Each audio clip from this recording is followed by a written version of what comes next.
This is Uncommonly Remarkable. We have surprisingly casual discussions about the lives and notable accomplishments of community leaders, entrepreneurs, and everyday folks like you and me. Think of this podcast as an opportunity to learn something new and to pick up on an entrepreneurial tip or two through open conversation. I'm Artis Beatty. I'm a doctor of optometry and the chief medical officer for My Eye Doctor OD. Though we will inevitably touch on topics within my area of expertise, the opinions and conversations held here are separate from my work with My Eye Doctor. Today's guest is Jeff Bailey. He's founder of Avita Yoga, a Rolfing trained movement expert, and author of Mobility for Life. With over 45 years of experience in yoga and body work, Jeff has redefined what it means to care for our joints, not just stretch our muscles. In this episode, we explore the counterintuitive truth about flexibility, how joint compression can actually cleanse and heal, and why following the little tickles of intuition might just be our life's biggest guide. Whether you're a seasoned yogi or someone trying to avoid surgery, Jeff's wisdom will stretch your perspective in all the right ways. Ladies, gentlemen, all you remarkable people, please help me welcome Jeff to the show. Welcome, Jeff. It is exciting to have you on the show today. I've actually been looking forward to this because along in Uncommonly Remarkable, we've talked around a lot of subject matters. And because I'm a healthcare provider, I always end up somewhere back thinking about wellness, healthcare, kind of thinking about how people live in their bodies and ways to make it better. And this fits right in. And I am excited to have you join me. Yeah, thank you, Artis. It's awesome to be here with you. So I am not admittedly a yoga practitioner. So I understand some of the premises and some of the things, but I'm glad to have you here so you can help me understand a lot more. So you've written a book. I think you've got a book that's upcoming. You've got Avita Yoga. And so talk to me a little bit about just yoga as a general practice and what it really means.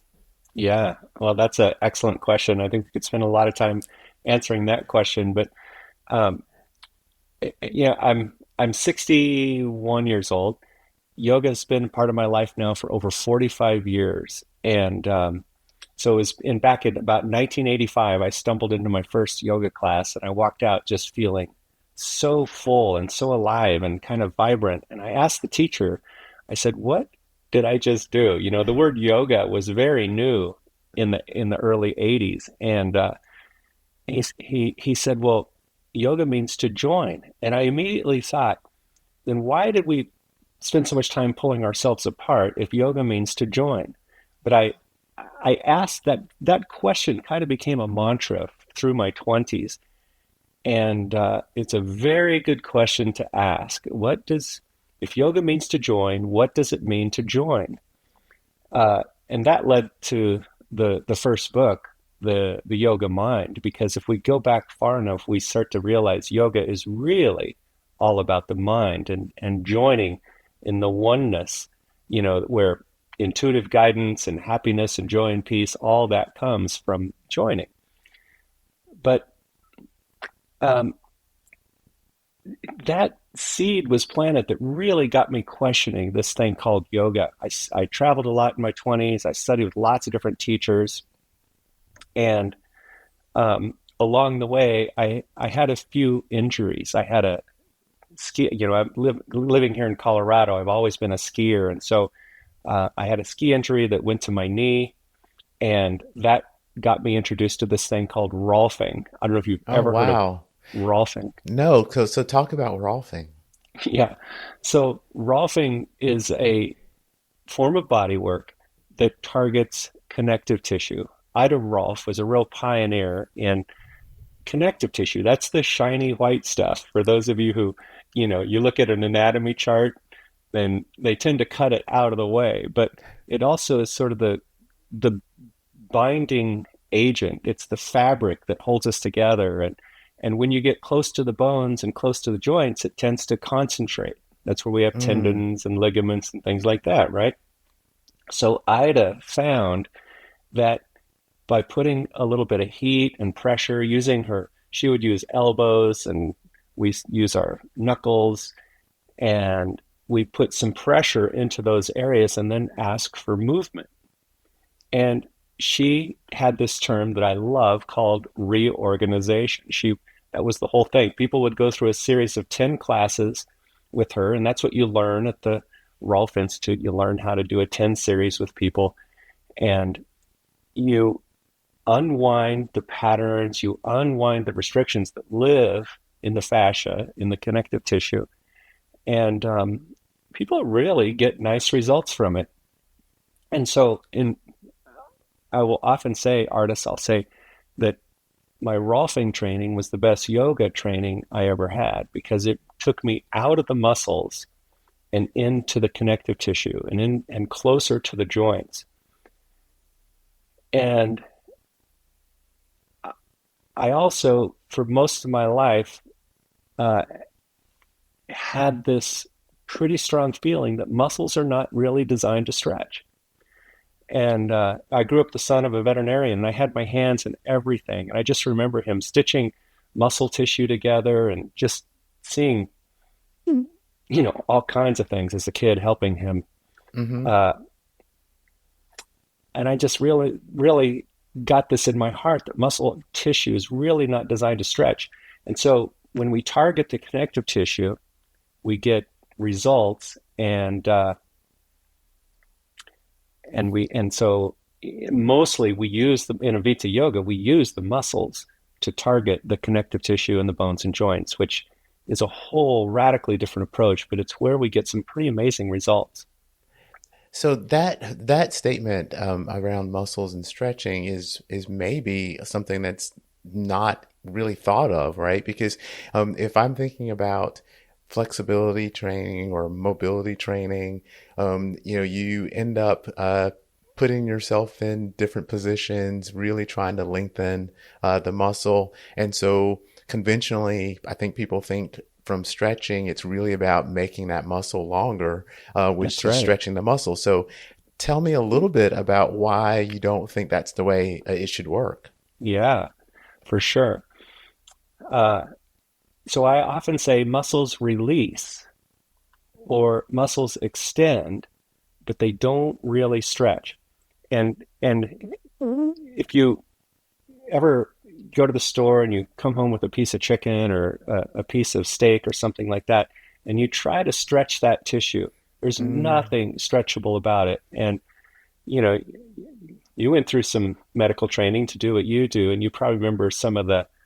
I don't know if you ever had your hands on any of that, but uh, the tissue inside a live body doesn't behave that much differently. And so that brings us to these. If we go deep enough, there are characteristics of muscles. It's contractile, it hmm extends, it's excitable, and the last one in the four characteristics is elastic. Muscle has an elastic quality. But what's the definition of elasticity? The definition of elasticity is something that the shape is altered, but it automatically returns to its original shape. hmm That's elastic. And then we jump to probably the first thing that went into your head when I said elastic is a rubber band.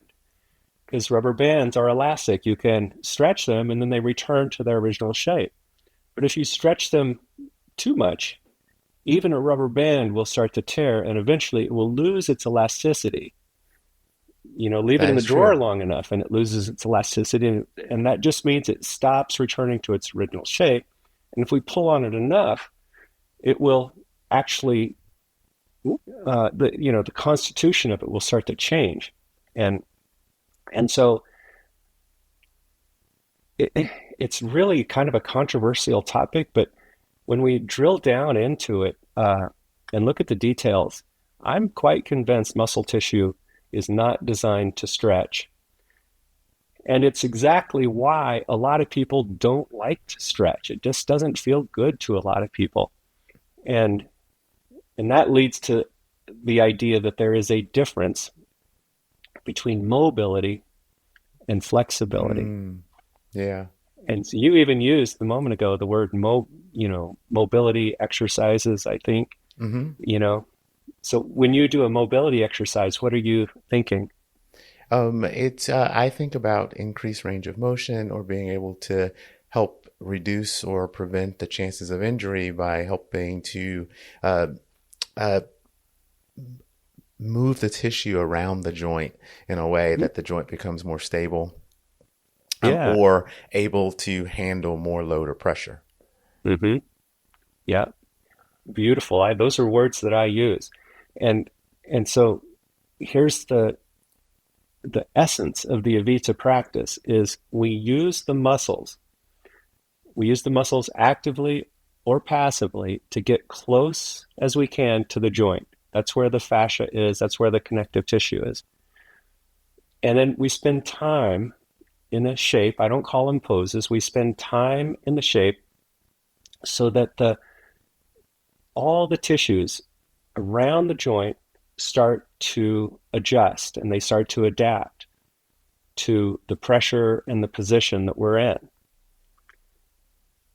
And it's entirely different than trying to target the muscle and either stretch or strengthen the muscle. And I've just found that same as in the Rolfing world, the closer we get to the joints, when we target a shape or target an issue, the the the better the result, and it really kind of grabs our attention. If we go too fast into a joint, we get we kind of get rejected. There's a fear response that comes in because we've also been conditioned Mm-hmm. to protect our joints and stay out of them. Like, oh, there's pain there. I don't want to go into that. But it's remarkable what really starts to happen when we are willing to approach the pain a little bit and approach the joint in a very thoughtful way. So it's not so much what we do as it is how we do it. And what's remarkable, Artis, is that once you start approaching the joint in this way that you thought was really wrong or upside down, all of a sudden, most students get to this place pretty quickly where they're like, wow, this feels really good. I can hang out here for a while. Huh. And then you stand up, you walk around, and sometimes results come quite quickly. Well, so let's talk a little bit then about how we got here, because it feels like you've bucked a little bit of what is traditional. So you talked about being around your dad and learning around about anatomy through the work he was doing with animals. Mm-hmm. Did you always know that this is where you were going, or did you make stops along the way? Yeah, great question. Yeah, I was pretty convinced I was going to go into the medical world for quite a while, and so was my dad. But you know, for my dad and my family, work was play. I spent an enormous amount of time with him, both with large animals and small animal calls and things like that. And by the time I got to be about 17, 18 years old, when it was time to move on, I was kind of burned out on it. He had taught me so much about anatomy and physiology. He loved to teach. And I was just sort of ready for something different. Plus, I, um, I, I I got this intuitive hit. I've been pretty good at following the intuition over the years, and I remember getting this intuitive hit that just said, "No, you're going to be more effective outside of the medical community. Your path is outside of that establishment." And it was a little nudge, and I just followed it, and I felt lost through my 20s a little bit because of that, but I kind of kept trusting it. Had opportunities to go into medicine, and I just didn't. And instead, I'm a yoga teacher, you know. But it's the book is all about this idea that we're talking about of repurposing the muscles instead of just making them bigger and stronger. We got to go deeper Mm-hmm. because when we're not going to the surgeons for bicep replacements, we're going to them for shoulder replacements, and we're going for knee replacements and hip replacements. And when we start giving the joints the same pressure that the bones love, we know bones need pressure, but joints do too. And if you catch it soon enough, to me, it's just basic hygiene for for your bones and joints.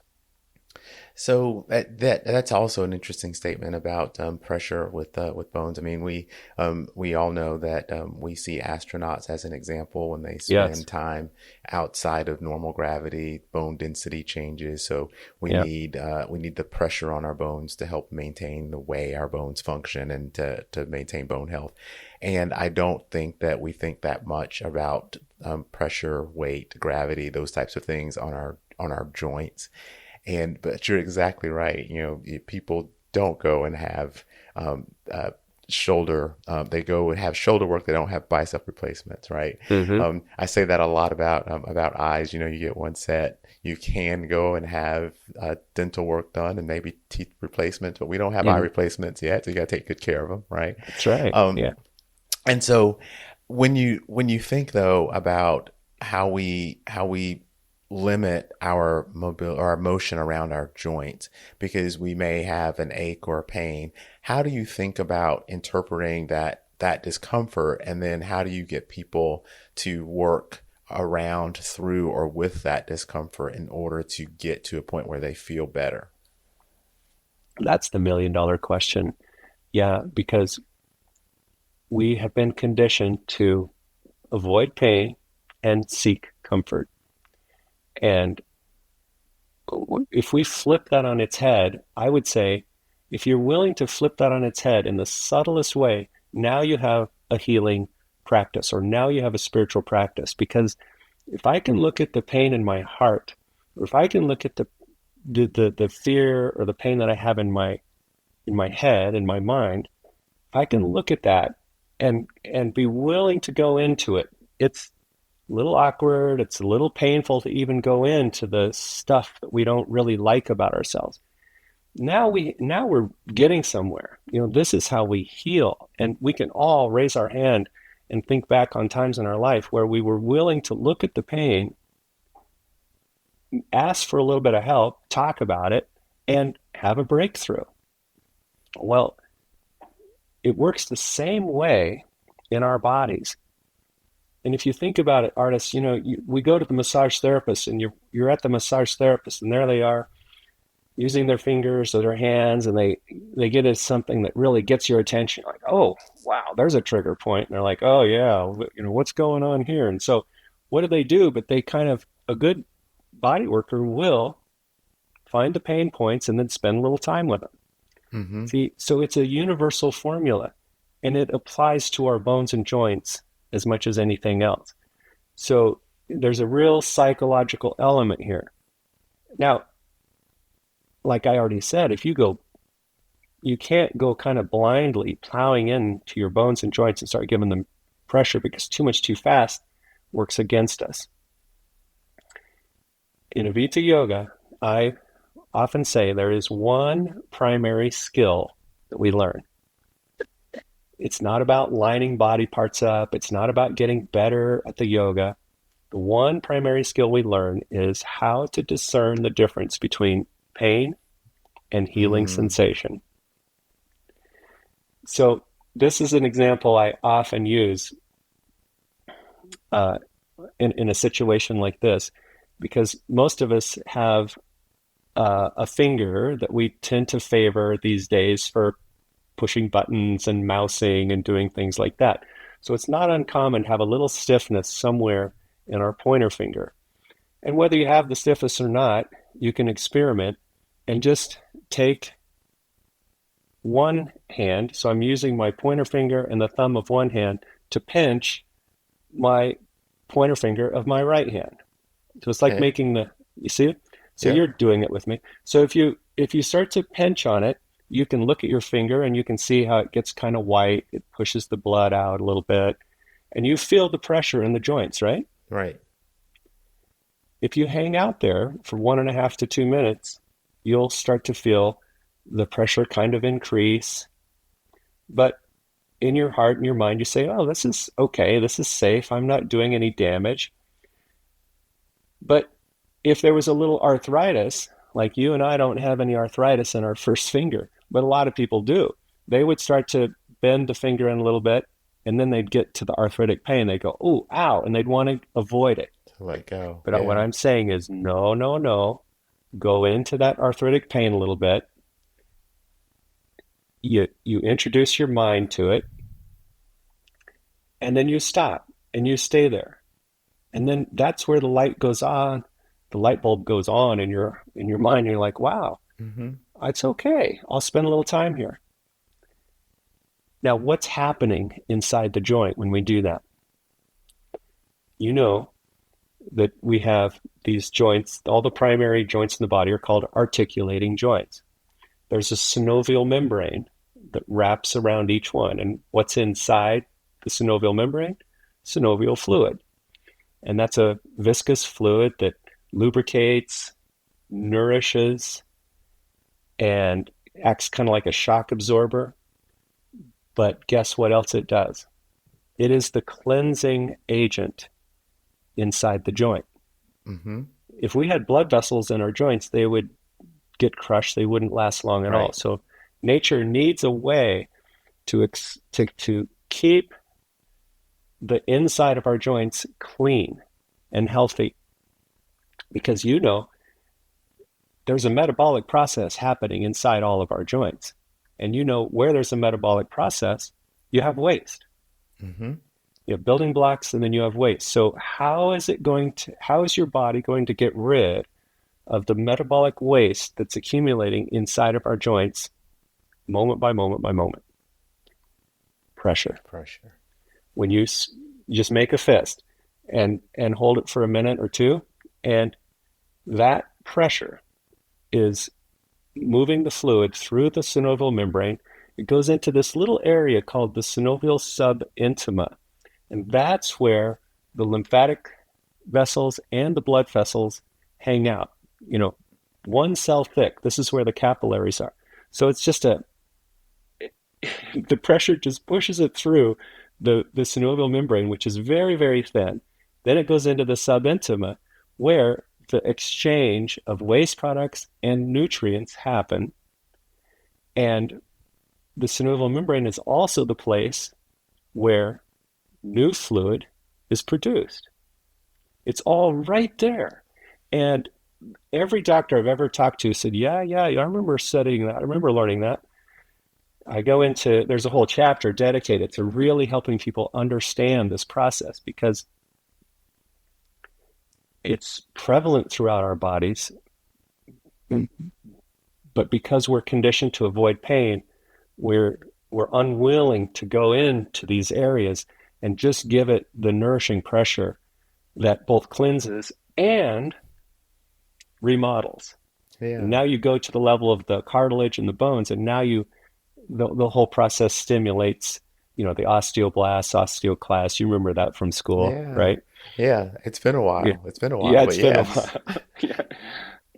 So I guess then, if maybe we take a step backwards and try to understand the difference between, let's call it Western or US yoga practice as Mhm. it exists today Yeah, versus how you think about Avita, and like what are the major differences in the way you approach things? yeah, great question. Uh, well, gosh, where do I start? Avita is so radically different. I guess I would start maybe at the top and say that we don't aim to get better at Avita Yoga. We just want to feel better. So it's very, very practical. That makes There's, that makes a lot of sense. That's also very interesting because like the competitive mindset says yeah, exactly. that you are doing yoga, you may not be great today, but boy, one day you're going to be Yeah, really good at it, and you're working towards getting that. So it's interesting to hear that that's not the aim. yeah. I tried it through sections of my life. I really tried that. And I even went against this intuitive feeling I had about the stretchability of muscles. And I'm a fairly tight guy. I am not naturally flexible, but I was drawn to this because of that experience I shared with you earlier. I was sort of drawn to it, and I kept thinking, okay, there's got to be something to this, but I kind of kept hurting myself, and I didn't really ever enjoy the stretching process. Even though I had kind of made gains, uh, I believe that we're born with a certain constitution that kind of stays with us through our lives, uh, and that's why certain constitutions, certain body types are drawn to yoga because their muscles respond better to it, and it actually feels kind of good to them. There's sort of almost an addictive quality to the stretch for some people, but those of us on the stiffer end of the spectrum um, are often the ones that are drawn to the Avita practice because it actually feels good. The moment you kind of get into a joint and you hang out there, it actually really starts to feel kind of good, and you have this intuitive feeling that it's working for you. And the moment we tap into the healing sensation, we become naturally peaceful. It's very soothing. So I feel like I got off topic from your question a little bit, Artis. Can you Well, bring me back? yeah, because I think you're still sticking to the theme of the question, which is trying to understand the difference between traditional yoga practice and Avita, and some of the Yeah, yeah, things that are maybe yeah. similar or things that are disparate. And so, as I'm thinking about it, trying to kind of wrap my mind around the thought, if you were to think about poses and movements from a yoga perspective, Really? are the movements similar with a different aim, or do you think about it totally different? Yeah. Okay. Yeah. So back to the differences. There's not a lot of similarity. Um, um, yeah, we take the competitive quality completely out of the practice. 95% of the practice is done with your eyes closed. We do a lot of work on the floor. Hmm. For example, we might lie on the back and bring the knee to the chest. So you might picture it's a very simple shape, interlocking your fingers over your knee, bringing your knee toward your chest. What's happening there? We're putting compression on the anterior part of the hip. So we're compressing, the flexors have to relax and let go. So the hip joint is circumnavigational, lots of different ways to investigate the hip, but that's one, knee to chest. And then with your fingers interlocked over your knee, now you're adding compression to the knee. See, we're always thinking bones and joints. Mm-hmm. And as you approach them, you may feel a restriction or some resistance in the soft tissue around them. And so that sensation, that feeling of a little bit of rigidity shows up.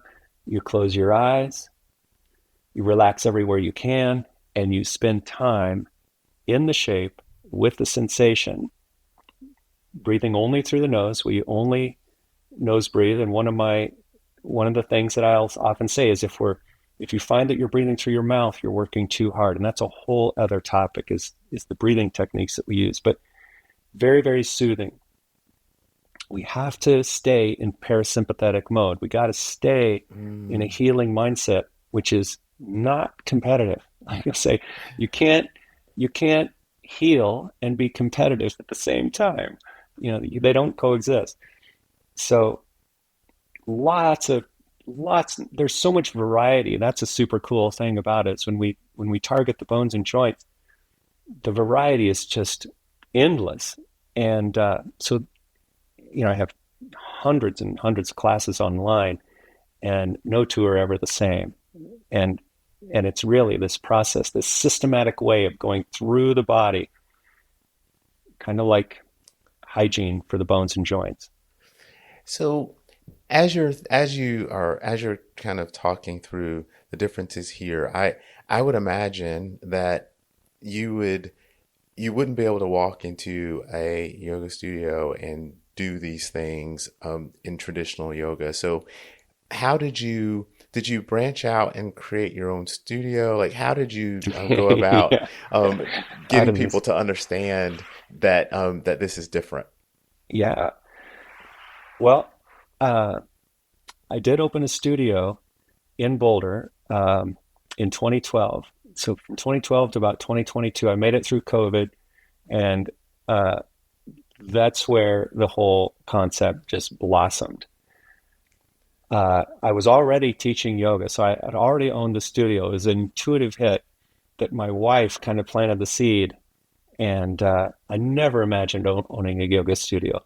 But following the intuitive guidance, it just felt like, oh my gosh, that's what we're supposed to do. And all the pieces came together, and within less than a year, we had this beautiful studio space. And there I was teaching yoga.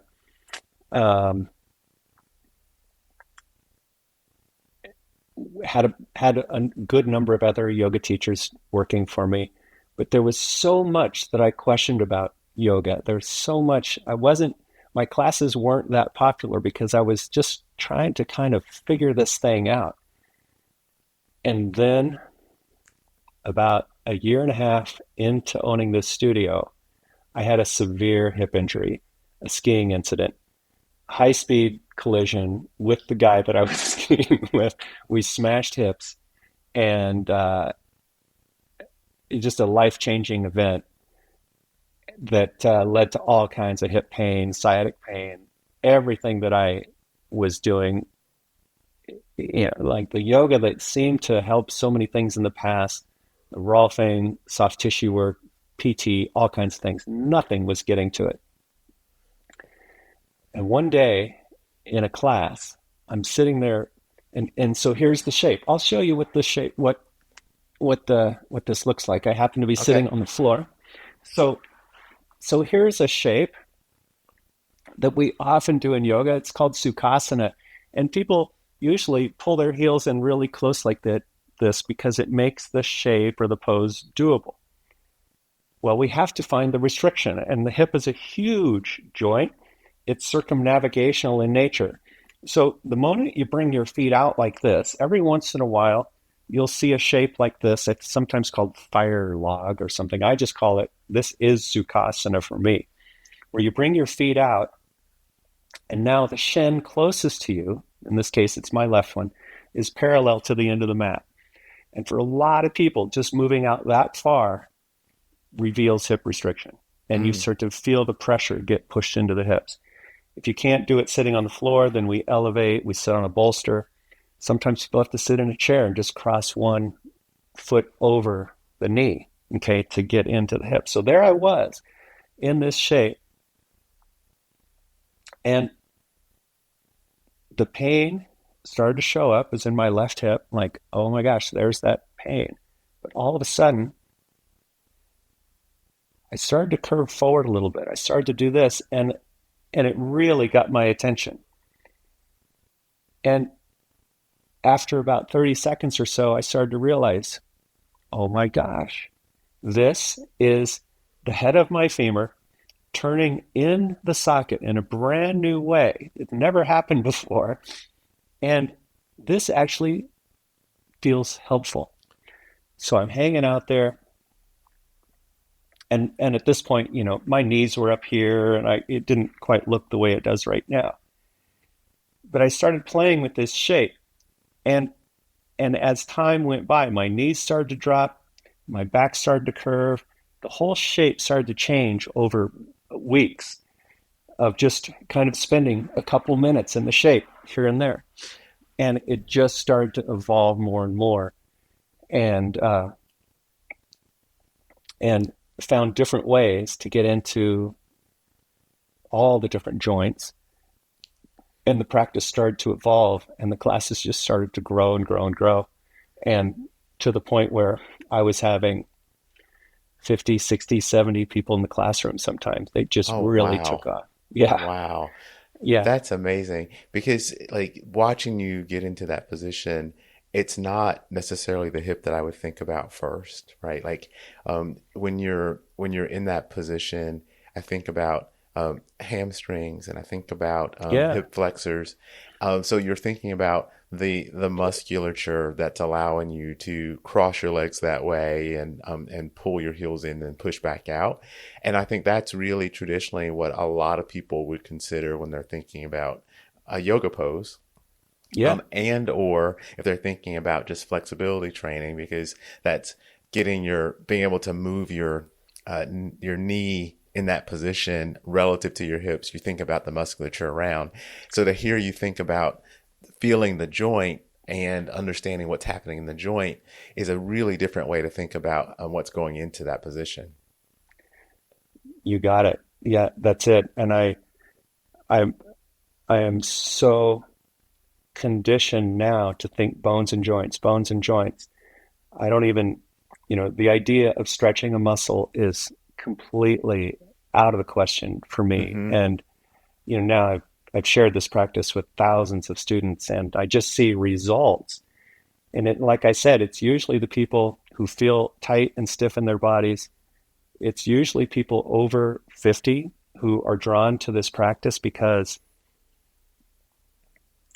they've either, you got to be around, you got to go around the block a couple times to really appreciate this. You either have had an injury that slowed you down and you want to get through it, you don't want to have surgery, or you've just had enough time on your body to where you're feeling the stiffness and all of a sudden you're at this point in your life where you're looking maybe a decade or two down the road where you're thinking, you know what, if I don't do something about this soon, I may not be able to put my own t-shirt on in the morning. Mm-hmm.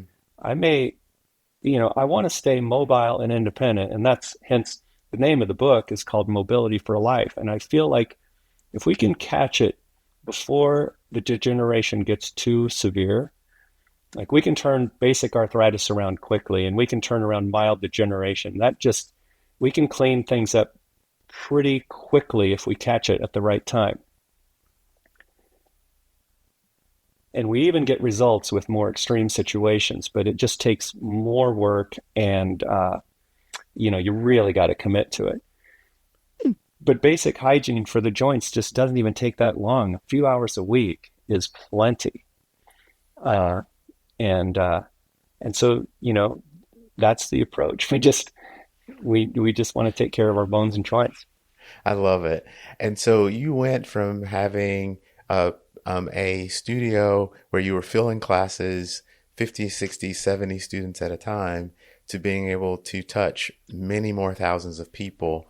Like, what was that transition like from thinking about it from a studio-based practice to really being able to look at people, I would say, Yeah. globally? One of the toughest decisions I ever had to make.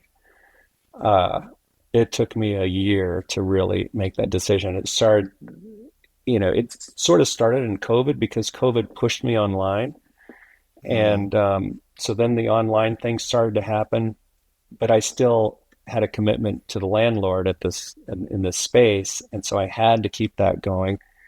And as COVID started to kind of unwind, people wanted to get back in the studio. So it really started growing again. And uh, I knew that I was at this point in my life where I had to change it up because as much as I love teaching, I mean, I just love teaching this practice, especially in person. It's so fun to teach and watch people's minds and bodies change before your eyes.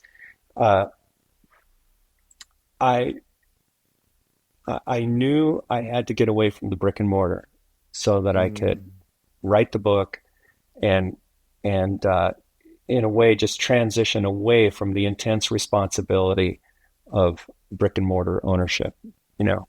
And everybody I talked to, I remember one day in particular, I made meetings. I think I had 7 meetings in one day because I just wanted to meet with all these people that I really loved and respected and get their opinion. And out of 7 people, 6 of them said, "Jeff, no, there's no way. You got to keep teaching. You can't sell the studio." And one out of the 7 said, "Jeff, you have no idea how your life is going to open up if you just make this move and let it go." And that's the one that just hit my heart. And as hard as it was, I remember teaching the final classes, and it was a big deal. But anyway, it's sometimes, that's what we call really looking inside and following the heart. Sometimes fear can pull us into situations that we really probably should be moving away from and Mm. setting ourselves free. That's what this lifetime is all about. Yeah, is that the advice you would give someone who's really thinking about maybe starting something different or engaging in something that they've been thinking about for a while as maybe a career or career change? Oh my gosh. There's nothing more powerful in the universe than following those little tickles. It's a little tickle in your throat. It's a little butterfly feeling somewhere. It's something deep down inside you that just says, I'm supposed to be doing something else. And when we trust and follow that, that's the miracle. Amazing things happen. And sometimes, as I've shared in my story, it feels like you're hurting people. It could be family members, or it could be employees, it could be customers that you feel like you're hurting because you're making this heartfelt decision. But when we follow that guidance, the ripple effect of it is massive. And all those people that you think you're hurting or that you think you're letting down, guess what? They need to find something a little different too. And so, Mm. in a way, by us following our hearts, it requires other people to follow theirs and to kind of dismantle this, maybe it's called a love affair, or this attraction that they have to this situation that includes you. You know what I mean? Yeah. And so it's kind of it's an untethering that happens, and the love and the light that we share together remains. You can't take that away. But the form starts to change, and then it, you know, so long story short, yes, you cannot go wrong by following your heart. I really think that's great advice, and I love how you talk about the fact that we don't often think about that ripple effect, because we are all very interconnected, and so the things that you do for yourself have an effect on what happens with other people, and that could be the beneficial effect that that person needed as well. So, thinking about all this, what's next for you? What's next for me? Well, um, I'm right now. I'm I feel busier than I've ever been in my life. My wife, who's a retired dentist, is working full time for me right now with the book launch. We're in the very final edit. We've got this amazing publisher that is teaching us how to pre-sell the book, and so our lives are just full of creating these different packages for people to buy, not just one book, not just 5 books, but 25, 50 books, to have these Wow. opportunities to either, for example, do the teacher training if you buy 50 books.